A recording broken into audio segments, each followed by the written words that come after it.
What's going on, guys? All Blitzel here, and if you've ever wanted to cheat the rules of Evolution, also item lock your opponent so they can never play the game, this is the deck for you. Today I have a Lugia Vikavolt. This is the winning list from the Bochum Regional Championships. It's kind of a meme at this point because Polish players before slapped Vikavolt in Palkia and won a tournament with it, and now they slapped Vikavolt in Lugia, so Polish players just slap Vikavolt in every BDIF. Seems to work out pretty well for them. So, coming up post-rotation, we'll have Vikavolt Gardevoir or Vikavolt Lost Zone Box. I don't think they've quite decided their 60 yet, but I'm just kidding. So, this is a very cool take on Lugia. I love the Zapdos in this deck because it makes it so your Raikou can one-shot Cramorant in that Lost Box matchup, but also makes it so your Raikou can reach Regis in that matchup. So it's just like such a cool touch. We have to cut a couple corners to fit our extra speed Zapdos Vikavolt, but generally I'm not too bothered by the cuts. I feel like this list is pretty spot on. I like the Skyla in this particular list to find Collapsed Stadium and Boss's Orders, but I'm still not completely sold on how useful Collapse is overall. It might be one of the cards I end up cutting. I had a lot of fun with playing this deck on the ladder. I got a couple fairly large winning streaks with it, so I might make an uncut gameplay video about it. And if it's something that you guys would like to see, I'm kind of I don't have the most concrete video schedule for this week, so any videos that you'd like me to make or see, I'm probably not going to make a matchup or a predictions video for the regional in Australia this weekend. It's just small, and I don't really have a good grip on the Australian meta, so I'm pretty much just going to save those prediction videos for Europe or North America. But if it's something that you'd like to see, if I have a ton of Australian viewers, then I guess I have to make it. But I also wanted to give a huge thank you to you guys. This morning we hit 200 subscribers, and that makes me so happy that I started this channel a month and a half ago, and I didn't have any sort of expectation on how quickly or how easily it would be to grow. And we got all the way to 200 subscribers in a month and a half. It's kind of mind-boggling to me. Like, I love talking and playing Pokemon cards. It's been a major, it's been one of my favorite things to do for a long time. I've been playing Pokemon cards for the last 8 years, and I'm just so happy that I get to share my passion for the game with others, and the people actually like to hear what I have to say. They come back for more, and I just want to give a huge shout out to all you guys who like, who comment, who subscribe, who share the videos. It's just so awesome that we're building a community here, and I'm very excited to see what the future holds. I'm just so happy. I'm really at a loss for words. So just thank you guys so much for all the support, and let's get into the battles. Alright, we're getting into our first game here. We went into the coin flip, that's great. This hand leaves something to be desired, though. Dang. We have the Incense, we have Ultra Ball, we don't have a whole lot else to work with. Diancie opening doesn't tell us too much. We have the Archeops here. I'm going to stack the Charizard on top. Quick Ball is an excellent find. That means we can get Lumineon next turn. Unless Lumineon is prized. Okay. Well, I'm going to go Vikavolt in this case, and hopefully Speed can bail us out. Alright, no. So I'm going to Quick Ball out Boss, find Lugia, and pass. And we have one more Speed Energy to hopefully remedy this situation.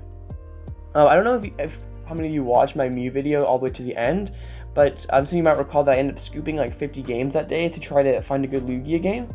So my PTCGO ELO tanked. So I had to play a ton of games today just to bring my ELO back up so I wasn't facing binder decks over and over again.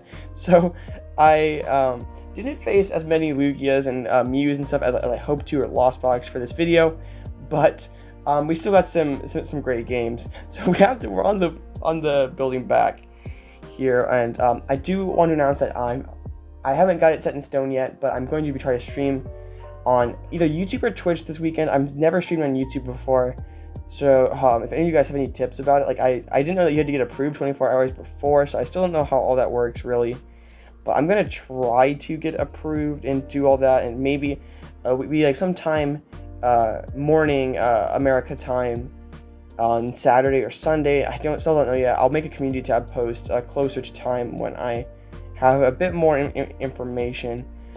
But yeah, I'm gonna try to stream. I'm gonna try YouTube if I can figure it out, because I have a much bigger following here on YouTube than I do on Twitch. I only have like 7 followers on Twitch, but I do eventually want to try to build both up, but we'll see.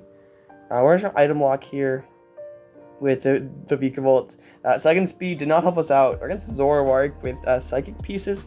I think Zoroark's going to get a lot better post-rotation.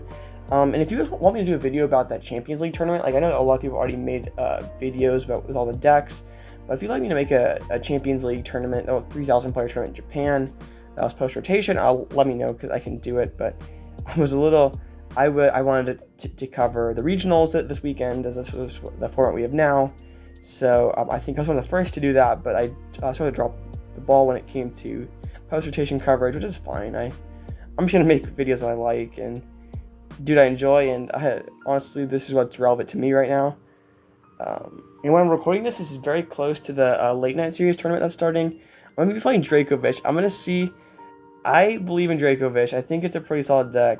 So I'm going to expect a Dracovish late night run if I can have a deep run in the tournament, but if not, that video will obviously be scrapped. But I've done a couple videos on Dracovish already. It's like sort of my pet deck, this format. I really want it to be good. It is really good sometimes, but then other times it just feels like a pile of cards. But I do think it has potential to. I feel like it's just untapped and underrated. I just kind of have to manifest that, like sort of like I did with Arceus Gyarados back in the day. But yeah, we're going for late night dub number 2. But big research by my opponent. One cool thing about the item lock is my opponent cannot damage pump, so it's going to be very tough for him to KO with this Vikavolt. And we have a KO with our Lugia. Right back at my opponent they are setting up a Kirlia, which is sort of interesting. I haven't really seen like a Zoroark like Kirlia build ever before. Not that you see Zoroark too much anymore. Lugia in Lost Box, like Lugia really pushed out of the format, but already had sort of a tough time into Lost Box. It is a very fun deck to play though. It's very aggressive. It's just like sort of like worse than you. We can hard pivot with this Vikavolt and into the Lugia, take a big 1-hit knockout, and I feel pretty good about this. I do drop the Collapsed Stadium to make it a little harder for my opponent to get going. I could have just probably bumped it with Tempest Dive and not had to worry about things. Eliminating off the prizes is very nice, and a boss's orders is great as well, and our opponent just concedes. So we're going into the next one. Losing the coin flip this time is a bit unfortunate, but this hand is a lot better than the previous games. So we can open Lugia. No Archeops in our opening hand is a bit tough, but Zoroark again. Oh man, my elo got so scuffed that it's just down to the pits where it's Zoroark and Charizard binder decks. It was a bit tough, but I got some good games. Just trust. We'll capture, I think, for the Oranguru here so we can protect one of these energies. I will grab Dunsparce to thin it out. I could grab backup Lugia as well, but I wanted to thin out the deck before I researched here.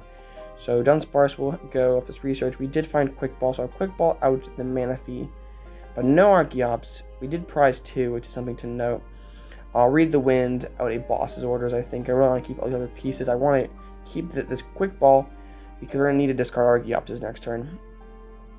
So it'll be interesting to see if my opponent can take this knockout on us. I'm sorry, I'm still a little sick, but I'm feeling a lot better today than I had been the last 2 days. So I'm getting back close to 100%, so that's awesome. There's an Ultra Ball for the Zoroark from my opponent. So there's a Capacious Bucket, so it's a water build. Oh, just filled the bucket. Interesting. I guess I'm going to Crobat for 4. Yeah, no Archeops down is unfortunate for myself, but prizing 2 is pretty rough. That's why you play 4 Archeops, kids. Because then, I remember like early on the format when people playing 3 Archeops, that is so bad. It's funny how Lugia's evolved, because originally thinner Archeops, thick Lugia is the way people went, but now like thin Lugia is objectively better because most matchups you only need 1 Lugia. It's like a pseudo single prize deck, which is kind of funny. And if you guys are interested in, I really wanted to potentially make a video where I just dived into like how truly dominant Lugia was compared to some of the other dominant decks of their era, and also just sort of explain what the problem with Lugia is and why it is so good. And that's something that you guys would like to see. Just let me know. Or any video suggestions, because I am pretty much an open book. Like I will I can make or do just about anything within reason. So yeah, just something you want to see, some card that you like to help building a deck with. I can definitely do that. So my opponent's getting close to taking that knockout. Needs 2 more Pokemon with damage, so just a couple basic Pokemon. There's a Manaphy, so just 1 more. But they need a backup Zoroark. We're getting pretty close to being able to knock them out. Our hands, we can get both Archeops down. We'd just be missing the Lugia, a big Phantom Star. That's 3 double turbos committed just on turn 2, so it's a lot of resources going. The opponent's really pushing those chips to the middle, trying to get this knockout. There's an Ultra Ball. Oh, the 4th double turbo, my goodness. Wow, so I think my opponent is being very greedy here. Because yes, you get this knockout, but being able to chain knockouts gives me so difficult because I respond back with a Lugia, hopefully. They knock me out back, best case scenario. I take knockout with Yveltal Charizard, then how are they going to respond back to me? So, I'm feeling alright. I'm going to Ultra Ball out Archeops and Double Turbo, I guess. We'll grab this other Archeops, we'll Quick Ball out the Archeops, I'll grab that amazing Yveltal. Just need to hit Lugia on the other side of this Marnie. So not a super hard necessarily combo cards to get. We did find Evolution Incense, so we'll be able to take this knockout with a Lugia VSTAR. My opponent has committed a ton of resources just to get an early knockout and stay in the prize race. And this is like sort of what I mean by Lugia push Zoroark out of the format, because like you see Zoroark has to do all of this to take 1 knockout, and how effortless it is for Lugia to take 2 prizes right back. Like it's kind of hilarious, honestly. Like it's just like Lugia doesn't need anything. Like how getting 2 stage 2s out is so much easier than getting 5 damage basic bench Pokemon. Like that's just like sort of hilarious to really process. But let's take the 2 prizes, and of course we take both of our Archeops off the prizes. Fitting, but I'm sorry. So my opponent is definitely going to be looking to the Zoroark VSTAR. They are still showing another Pokemon, and just switch back to Gengar and pass. To see what I mean, my opponent did play very greedy there, and they're sort of falling apart now. I'm going to Primal Turbo some energies onto that Yveltal, and then I'm going to Primate Wisdom to hopefully find Lumineon or Boss to be able to chase that Zoroark and take 2 prizes and pretty much lock up this game. Incense is not going to help, but at least we can still thin onto the deck even further. We can Skyla for a Boss's orders to ensure that we have it next turn. Tempest Dive for the knockout. And so we take the Marnie off the prizes, which is great. Now we have a little hand disruption if we need it. If my opponent is pretty much now or never for them. If they cannot get it now, I don't think they really have much of a chance to win. We can go 2-1 prizes to close out this game. My opponent's still need to take 3 knockouts, and it should be relatively easy for us just to go a 2-prizer, 1 prize to win this game, or even to go 2-prizer, 2-prizer with Charizard, Yveltal. And my opponent just missed the double turbo energy, so yeah, that will be a wrap for this one. Tempest Dive for the knockout, and now it's checkmate. My opponent can take this Lugia. We come back with Yveltal, and my opponent can get Yveltal. We come back with Lugia, so just really shows you how truly dominant Lugia is and how little it needs to do compared to some of these decks, like how relatively low maintenance it is, which is kind of crazy. Okay, getting into our next game here. Going first once again, so absolutely insane. This hand leaves a little bit to be desired, but yeah, this hand's not great at all.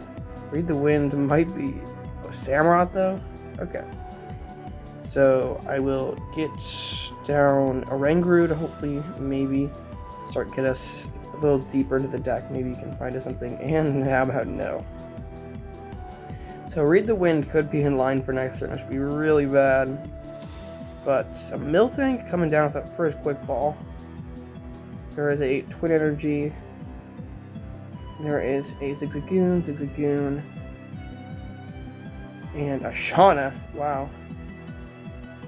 So, in a pass for my opponent, the Aurora Energy out the Archeops, or Oranguru, this Pumpkaboo to the top. And I think what I'm going to do here is I'm going to Incense for a Lugia and I'm going to just go with one Archeops here. Seeing that my opponent only has one Samurott in play, I don't feel like my Lugia is terribly pressured, so I feel okay going with just the one Samurott. Or going with the one Lugia, excuse me. Or one Archeops. I can't talk today. I'm sorry, guys. But let's take that knockout, and they'll pivot back into the Miltank, which is okay. We still have plenty of ways that I can get through it. Amazing Raikou play looks very strong right now. A quick ball coming down, grabbing that Miltank. Second Miltank, this is very silly. They bossed up the Archeops. They recognize that the Archeops is their biggest threat, so we'll Primate Wisdom back in that Aurora Energy. Now we're finding all our Archeopses. This research feels so bad. I don't want to bin these energies, but might have to. I'm going to Primal Turbo first, though. Gotta sequence here correctly. I will then just... I'm going to do this now. This feels fine. Just gotta rip the Band-Aid off and move on. I will then just Speedwing for the knockout. Okay, I probably should have Ultra Balled and thinned out the deck, grab that Raikou, but it's all good. My opponent cannot knock us out back. They can punch back for 50. We can take that knockout once again, but yeah, looking to be in a pretty good spot. Even if they do come back at us with a Samurott, we still have a Lugia that can threaten it very easily, which is one more powerful energy. So there's a quick ball. Presume that finds a Samurott. Yep. So Miltank will probably swing for a route for 50. A net. Okay, this kind of makes things interesting because they can zigzag and ping for 10, and then a route for 50, and then the Samurott V-Star power can clean up this Archeops. So that's definitely a pretty good play by my opponent. So we'll Ultra Ball, get down that Raikou, and what I'm going to do here is just take two prizes here and just kind of checkmate my opponent. Primal Turbo, get two of those final energies out of my deck. Aurora out of Research. I will retreat off the Speed Energy. Oranguru, stack the Research, or the Double Turbo on top, and then I will just take two prizes. So that way, even my opponent has some insane play where they can take my energy off. They can take my energy off, they can take my tool off. They still have one prize liability on their bench, and they still need to find like Patch attached to even clear this Raikou out of play. Raikou is a big threat. So I sort of have my opponent cornered to where there's not a lot that they can do, or they need to draw a very strong hand to even have a chance. They're playing Double Turbo Energy, so I guess that's for the Miltank. Dark Patch needs a retreat option though. Okay, it has a net, so my opponent actually got pretty much all they needed. So the Merciless Blade for the knockout, but I'm just Lugia's just too good. I just have the powerful and I just win. Like, that's just sort of nutty, but this is the world we live in. Lugia is overpowered. Alright, so that is Lugia Vikavolt. Thank you guys for watching, and if you enjoy this kind of content, please consider subscribing and liking this video. It goes a long way for the algorithm. And yeah, I really enjoyed this deck, as I said in the intro. It was definitely one of my most preferred ways to play Lugia. The Vikavolt just adds that little extra depth. And I didn't get to showcase that Lost Box matchup, but that's why it's chiefly going to be getting a lot of its value. And that Zapdos is just such a nice touch in that Reddy's matchup. So I feel like this list is pretty spot on. I mean, it did win a regional, so can't be too bad. But I would, if you're trying to fit a card, the Collapsed Stadium is the first place I would go. If you want to fit a third Marnie or like a second Vacuum, second Belt, anything like that, I wouldn't. I would go to the Collapsed Stadium first. I'm still unsold. Unsold on how good it is in this deck. I think Collapsed Stadium is not terribly powerful in this format right now, but yeah. Thank you guys for watching. Hope you have a great rest of your day. And this has been All Up Blitzel. I'll catch you.